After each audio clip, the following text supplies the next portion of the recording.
Hello everyone, NCERT daily में आपका स्वागत है और मैं हूं श्रीकांत। आज का ये वीडियो मेरे लिए काफ़ी ज़्यादा इम्पोर्टेंट है। क्यों? क्योंकि इस वीडियो को मेरे स्टूडेंट्स ने डिमांड किया है।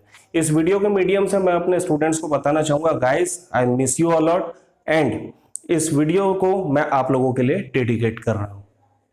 तो आज के इस वीडियो में हम बात करने जा रहे हैं इंटरनेट बेसिक्स के बारे में, जो कि क्लास 10 के इंफॉर्मेशन टेक्नोलॉजी सब्जेक्ट का एक टॉपिक है। ये टॉपिक जो है पर्टिकुलर, ये काफी ज्यादा वास्ट है। तो इस पूरे टॉपिक को कवर करने के लिए हम 3 पार्ट में इसे पढ़ेंगे। पहले पार्ट में हम डिस्कस करेंगे इंट्रोडक्शन, यानी कि इंटरनेट एग्जैक्टली होता क्या है, इंटरनेट कहां से एग्जिस्टेंस में आया, क्यों यूज किया जाता है, कैसे यूज किया जाता है। इसके बाद हम बात करेंगे इंटरनेट और उसके कंपोनेंट की, इसे यूज कैसे किया जाता है, इनफैक्ट इसमें क्या क्या कंपोनेंट्स होते हैं। देन हम बात करेंगे वर्ल्ड वाइड वेब के बारे में, वर्ल्ड वाइड वेब एग्जैक्टली होता क्या है, कैसे वर्ल्ड वाइड वेब एग्जैक्टली होता क्या है, किसने इसे एग्जिस्टेंस में लाया, और फिर हम सबसे लास्ट में बात करेंगे कि वर्ल्ड वाइड वेब और इंटरनेट के बीच में क्या डिफरेंस है। काफी लोगों को ऐसा लगता है कि इंटरनेट और वर्ल्ड वाइड वेब सेम है, पर मैं आपको बता दूं कि ये सेम नहीं होता, इनके बीच में कुछ डिफरेंस होता है। तो विदाउट वेस्टिंग मच टाइम हम स्टार्ट करते हैं।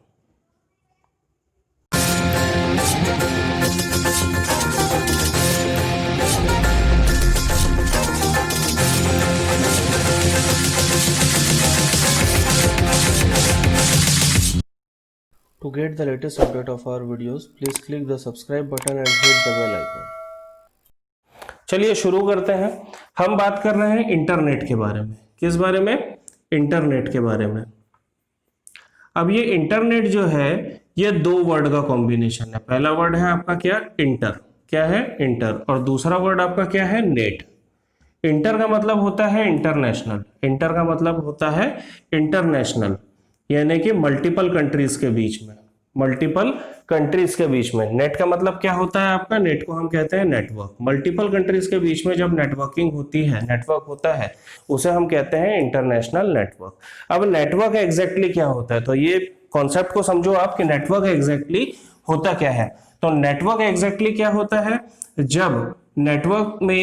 जब कंप्यूटर नेटवर्क में, नेटवर्क का मतलब होता है कि जब कोई भी 2 कंपोनेंट्स या 2 चीजें जो हैं, 2 पर्टिकुलर ऑब्जेक्ट एक दूसरे से इंटरकनेक्ट होती है, तो वो नेटवर्क कहलाती है, किसी भी पर्पज से हो। वैसे ही नेटवर्क का मतलब, यानी कि कंप्यूटर नेटवर्क की अगर हम बात करें, तो कंप्यूटर नेटवर्क का मतलब होता है कि जब 2 या 2 से ज्यादा, 2 या 2 से अधिक कंप्यूटर्स एक दूसरे से इंटरकनेक्ट होते हैं डेटा शेयर करने के लिए, तो हम उसे क्या कहते हैं? कंप्यूटर नेटवर्क कहते हैं। क्या कहते हैं? कंप्यूटर नेटवर्क कहते हैं। ठीक है। तो अब हम बात अगर करें इंटरनेशनल नेटवर्क की, तो इंटरनेशनल यानी मल्टीपल कंट्रीज के बीच में, तो 1 या 2 कंप्यूटर की बात तो वहां पे होगी नहीं, है ना। 1 या 2 कंप्यूटर की बात वहां नहीं होगी, वहां बात होगी मिलियन ऑफ कंप्यूटर की। ठीक है। जब मिलियन ऑफ कंप्यूटर एक दूसरे से इंटरकनेक्ट होते हैं, किस पर्पज से? डेटा शेयर करने के पर्पज से, तब हम उसे क्या कहते हैं? इंटरनेशनल नेटवर्क कहते हैं, है ना। अगर मैं इसे इंग्लिश में, मींस आपको एक प्रॉपर डेफिनेशन अगर मैं आपको दूं, तो प्रॉपर डेफिनेशन इसकी क्या होगी कि what is internet? So internet is a combination of 2 words, international network. What is international network? When million of computer are interconnected with each other to share data is called international network, which is also called internet. Okay, get it my point, है ना। आगे बढ़ते हैं international network के आगे कि भाई internet जो होता है, अब सवाल ये उठता है कि इंटरनेट जो होता है ये वर्क कैसे करता है ना। ये वर्क कैसे करता है, तो यहाँ पे हमने जो कंप्यूटर नेटवर्क का जो हमने कॉन्सेप्ट लगाया था यहाँ पे कि भाई C1 है, C2 है, यानी नॉर्मल सा कि एक आपके मल्टीपल कंप्यूटर्स जो है वो एक दूसरे से कनेक्टेड है। एक सिंपल सा हब समझो यहाँ पे, ये इंटरनेट है। इस इंटरनेट में आपके मल्टीपल कंट्रीज हैं। ठीक है। इस इंटरनेट में आपकी मल्टीपल कंट्रीज है। अब इस कंट्री के अंदर जितने भी कंप्यूटर हैं, इस कंट्री के अंदर जो भी कंप्यूटर हैं, जब वो एक दूसरे से कनेक्टेड हैं, ठीक है, जब वो एक दूसरे से कनेक्टेड हैं, तो ये क्या कहलाते हैं? इस कंट्री का नेटवर्क हो गया। ठीक है। सेम चीजें जो होती है, ओके, सेम चीजें जो होती है कि अब सेम यहां पे भी होगा कि यहां जितने भी कंप्यूटर्स हैं, अगर ये एक दूसरे से कनेक्टेड हैं, अगर ये एक दूसरे से कनेक्टेड है, तो ये इस कंट्री का नेटवर्क हो गया। तो अल्टीमेटली जब इस कंट्री का नेटवर्क, इस कंट्री का नेटवर्क, इस कंट्री का नेटवर्क और इस कंट्री का नेटवर्क, ये चारों नेटवर्क जब एक दूसरे से कनेक्ट हो जाएंगे तब ये बनाएंगे क्या, इंटरनेट। क्या बनाएंगे, इंटरनेट। यानी मल्टीपल, यानी million of computer when connected to each other, interconnected to each other, then it will be called as a international network. अब हम बात करते हैं इंटरनेट और उसके कंपोनेंट्स के बारे में। तो एग्जैक्टली इंटरनेट और उसके कंपोनेंट्स क्या होते हैं? तो इंटरनेट में बता चुका हूं क्या होता है, इंटरनेट में बता चुका हूं क्या होता है, और उसके कंपोनेंट अब एग्जैक्टली क्या होता है। देखो, इंटरनेट को चलाने के लिए उसके क्या क्या कंपोनेंट्स यूज किए जाते हैं, यानी उसको चलाने के लिए क्या क्या इंपॉर्टेंट पार्ट्स है। एक नॉर्मल से लैंग्वेज में अगर कहूं तो उसके पार्ट्स क्या होते हैं, इंपॉर्टेंट पार्ट्स क्या होते हैं, ठीक है। तो इंटरनेट को चलाने के लिए सबसे पहले तो वेब सर्वर जरूरी है। क्या जरूरी है? वेब सर्वर जरूरी है। दूसरा नेटवर्किंग जरूरी है ना। फिर उसमें और एक कंपोनेंट आपका जुड़ता है वेब पेज। फिर उसमें और एक आपका जुड़ता है वेब पेज के बाद वेब ब्राउजर, है ना। अब ये नेटवर्किंग में भी 3 टाइप की नेटवर्किंग्स होती है। लैन होता है, मैन होता है और वैन होता है। तो मैं आपको बता दूं, इंटरनेट जो होता है वो वैन का पार्ट है, यानी कि जिसे हम कहते हैं वाइड एरिया नेटवर्क। क्या कहते हैं? Wide area network. यहां तक आप लोगों को समझ में आ गया होगा। अब कंपोनेंट्स, ये जो मैं बता रहा हूं ये सब क्या है, इसके मेजर कंपोनेंट्स हैं। जस्ट लाइक अगर वेब सर्वर नहीं होगा तो आप वेब पेजेस स्टोर नहीं कर पाओगे। आप अगर वेब पेजेस स्टोर नहीं कर पाओगे तो यही वेब पेजेस जो है दूसरा यूजर, मींस हमसे कनेक्टेड यूजर जो है वो एक्सेस नहीं कर पाएगा। वेब पेजेस नहीं होंगे तो इंफॉर्मेशन शेयर नहीं हो पाएगी। वेब ब्राउजर नहीं होंगे तो आप इंटरनेट को एक्सेस ही नहीं कर पाओगे। तो ऐसे काफी सारे इसके कंपोनेंट्स होते हैं। मैंने कुछ 4 मेजर कंपोनेंट्स यहाँ पे बताए हैं जो कि एक इंटरनेट को बहुत अच्छे तरीके से चलाने के काम आते हैं, ठीक है। अब हम आगे बढ़ते हैं और आगे बढ़ के देखो वर्ल्ड वाइड वेब के बारे में हम बात करेंगे। एग्जैक्टली वर्ल्ड वाइड वेब होता क्या है, ठीक है। वर्ल्ड वाइड वेब होता क्या है? वर्ल्ड वाइड वेब को हम और कहते हैं www या 3W या W3। सेम चीज है, वर्ल्ड वाइड वेब या 3W या W3, ठीक है। तो ये किसी भी नाम से आप इसे बुला लो, अल्टीमेटली इसका मीनिंग एक ही होता है, वर्ल्ड वाइड वेब। अब देखो, इसका नाम खुद अपने आप में ये डिफाइन कर रहा है कि ये कुछ ऐसी चीज है जो कि वर्ल्ड वाइड फैली हुई है। ये कुछ ऐसी चीज है जो कि वर्ल्ड वाइड फैली हुई है। द नेम इटसेल्फ डिफाइंस कि some web kind of thing is there which is spreaded all over the world, जो कि पूरा वर्ल्ड वाइड फैला हुआ है। ओके, तो यहां तक आपको समझ में आ गया होगा। चलिए, अब वर्ल्ड वाइड वेब में मैं आपको इसका एग्जिस्टेंस बताता हूं कि अब थोड़ा सा हिस्ट्री में हम जाते हैं, इसकी हिस्ट्री एग्जैक्टली है क्या। तो क्या हुआ था कि इंटरनेट जब एग्जिस्टेंस में आया था, इंटरनेट जो था वो जब एग्जिस्टेंस में आया था तब वो सिर्फ 2 पर्पस के लिए इस्तेमाल किया जाता था, है ना। पहला पर्पस था उसका क्या, इंटरनेट का पहला पर्पस क्या हुआ करता था, इंटरनेट का पहला पर्पस हुआ करता था कि उसे एकेडमिक्स, है ना, एकेडमिक्स के लिए यूज किया जाए। अब ये एकेडमिक्स कहाँ होते हैं हम बाद में बात करेंगे। और दूसरा क्या हुआ करता था, दूसरा हुआ करता था एकेडमिक्स के अलावा इसे डिफेंस में यूज किया जाता था। कहाँ यूज किया जाता था? डिफेंस में यूज किया जाता था। अब देखो यहाँ पे बहुत इंपॉर्टेंट चीज है जानने के लिए कि अब इससे हमें पता पड़ गया कि ये 2 फील्ड में यूज करने के साथ साथ इसे कहाँ कहाँ यूज किया जाता था। तो एकेडमिक्स में यूज करते थे, इसका मतलब क्या है, इसे यूज किया जाता था यूनिवर्सिटीज के लिए, सिर्फ यूनिवर्सिटीज इसे एक्सेस कर सकती थी, या फिर कॉलेजेस इसे एक्सेस कर सकते थे। इस तरीके से एकेडमिक्स के पर्पस के लिए यूनिवर्सिटीज और कॉलेजेस ही इसे एक्सेस कर सकते थे इंटरनेट को, ठीक है। डिफेंस में जो आर्मी हुआ करती थी, आर्मी जो हुआ करती थी वो आर्मी इसे यूज करती थी अपने कॉन्फिडेंशियल डॉक्यूमेंट्स को प्रिजर्व करके रखने के लिए, ओके, प्रिजर्व करके रखने के लिए। पर इसकी एक लिमिटेशन थी, इसकी एक लिमिटेशन थी। क्या लिमिटेशन थी? कि इसमें डेटा जो भी हुआ करता था वो हुआ करता था वेब पेज के फॉर्म में। किस फॉर्म में? वेब पेज के फॉर्म में, जो कि वेब पेज के फॉर्म में जो कि टेक्स्ट फॉर्मेट में हुआ करता था। किस फॉर्मेट में हुआ करता था? टेक्स्ट फॉर्मेट में हुआ करता था। यानी बिल्कुल उसमें कोई इंटरफेस नहीं होता था। आप अगर उस पर्टिकुलर पेज को एक्सेस कर रहे हो तो सिंपल उसमें खाली टेक्स्ट लिखे हुए होते थे, सिर्फ इंफॉर्मेशन लिखी हुई होती थी, नथिंग एल्स। ठीक है, तो अब इस ये जो मैं आपको बता रहा हूं कि इंटरनेट जो पहले हुआ करता था, ये किस साल की बात हुआ करती थी? ये ड्यूरेशन हुआ करता था 1960 से 1989 तक चला।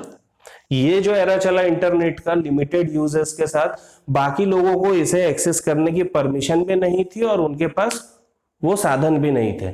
लेकिन 1989 के बाद सर टीम बर्नर्स-ली, इसके जो 1989 के बाद एक प्रोग्रामर थे हमारे सर टीम बर्नर्स-ली,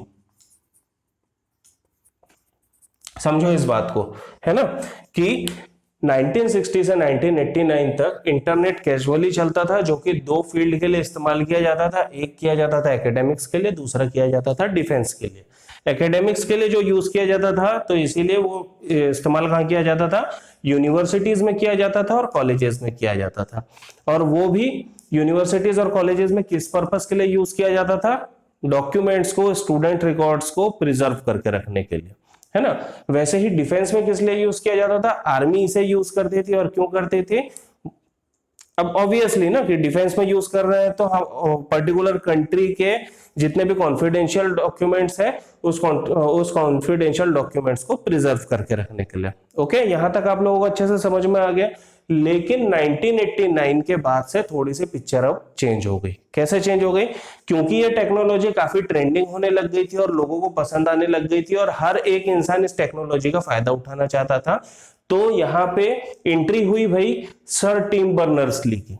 ये सर टीम बर्नर्स-ली आज भी आपके WWW अब एक ऑर्गेनाइजेशन बन चुका है।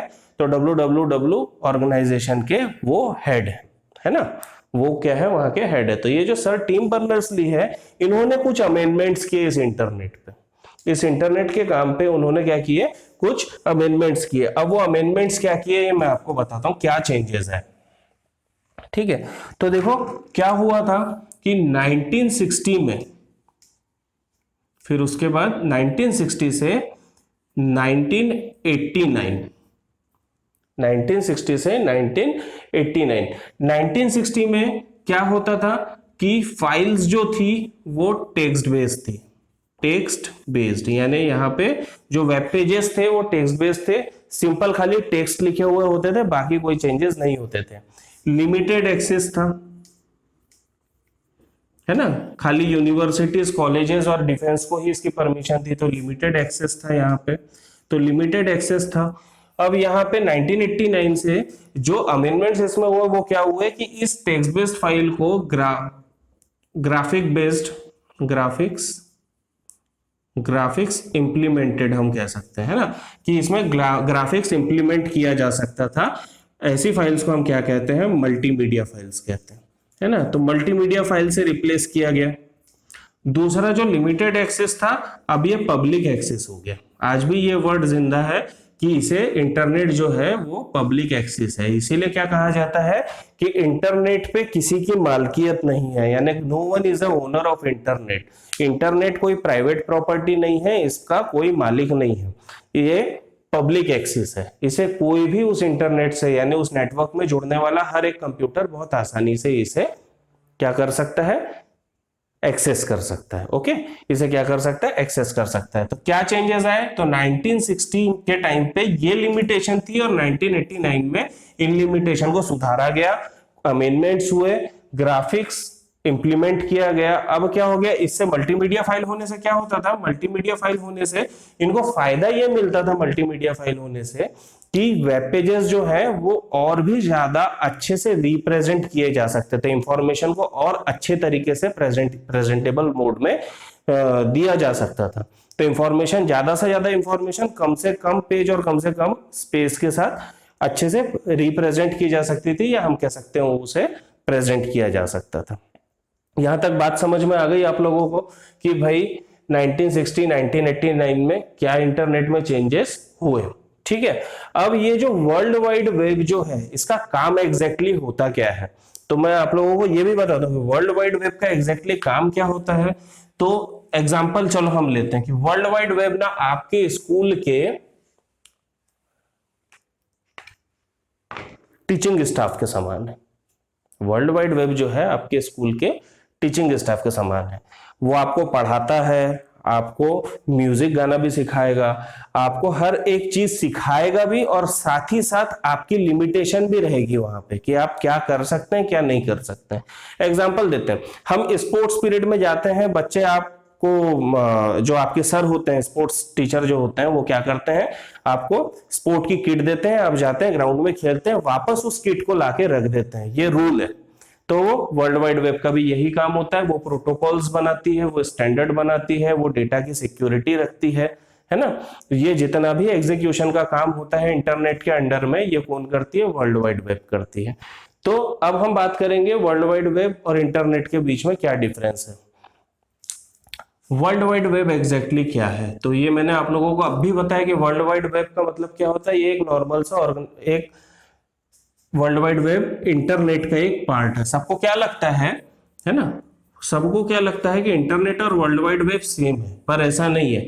वर्ल्ड वाइड वेब के अंदर काफी सारी चीजें होती है। बहुत सिंपल सा एक स्टैंडर्ड पकड़ के चलो, है ना, या आप सेट ऑफ प्रोग्राम बोल लो, सेट ऑफ प्रोग्राम बोल लो, या इसके अलावा हम बोल सकते हैं प्रोटोकॉल्स बोल लो। तो ये सब चीजों का ध्यान कौन रखता है, देखो बहुत सिंपल है। इंटरनेट क्या है, मैंने आपको बताया, ये क्या है, पब्लिक एक्सेस है। अब जो चीज पब्लिक एक्सेस है, तो वहां पे दोनों टाइप की पब्लिक मिलती है, एक वो जो उसका फेयर यूज करती है, एक वो जो उसका अनफेयर यूज करती है। तो जो फेयर यूज करती है, अगर मैं कोई चीज, अपना कोई सामान अगर किसी को ऐसे ही दे दूं, तो वो उसे मनमाने ढंग से इस्तेमाल करेगा, जैसे उसकी इच्छा वैसे इस्तेमाल करेगा। तो उस पर एक रेस्ट्रिक्शन होना जरूरी है। वो जो रेस्ट्रिक्शन होता है उसे हम क्या कहते हैं, प्रोटोकॉल कहते हैं, उसे हम क्या कहते हैं, प्रोटोकॉल कहते हैं। और ये सब प्रोटोकॉल सेट कौन करता है और इनका ध्यान कौन रखता है, तो वर्ल्ड वाइड वेब रखता है। तो एग्जैक्टली ये क्या हुआ कि इंटरनेट अपने आप में एक इंस्टीट्यूशन है, एक मान के चलो इंटरनेट अपने आप में एक नेटवर्क है, जिसके प्रॉपर एग्जीक्यूशन का ध्यान किसका होता है, वर्ल्ड वाइड वेब का होता है। तो वर्ल्ड वाइड वेब जो है वो इंटरनेट का एक पार्ट है, ना कि वो इंटरनेट है ना। तो ये जो डाउट है, ये डाउट अपने मन से आज के बाद निकाल दो कि वर्ल्ड वाइड वेब और इंटरनेट समान होता है। वर्ल्ड वाइड वेब और इंटरनेट समान नहीं होता। इंटरनेट का एक पार्ट होता है वर्ल्ड वाइड वेब, जो कि क्या काम करता है, इंटरनेट में होने वाली एक्टिविटी के ऊपर ध्यान रखता है। ठीक है, तो इसी के साथ आज का ये वीडियो हम यहीं पे कंप्लीट करते हैं। पार्ट 2 में नेक्स्ट टॉपिक के साथ आएंगे। चलिए, तो this is all about part 1 and I hope कि आपको ये वीडियो फ्रूटफुल लगा होगा। ये वीडियो से आपको इंफॉर्मेशन काफी अच्छी मिली होगी। अगर आपको ये इंफॉर्मेशन पसंद आई है तो आप इस वीडियो को जरूर से लाइक कीजिए, शेयर कीजिए, कमेंट कीजिए एंड सब्सक्राइब तो जरूर कीजिए। मिलते हैं नेक्स्ट वीडियो में।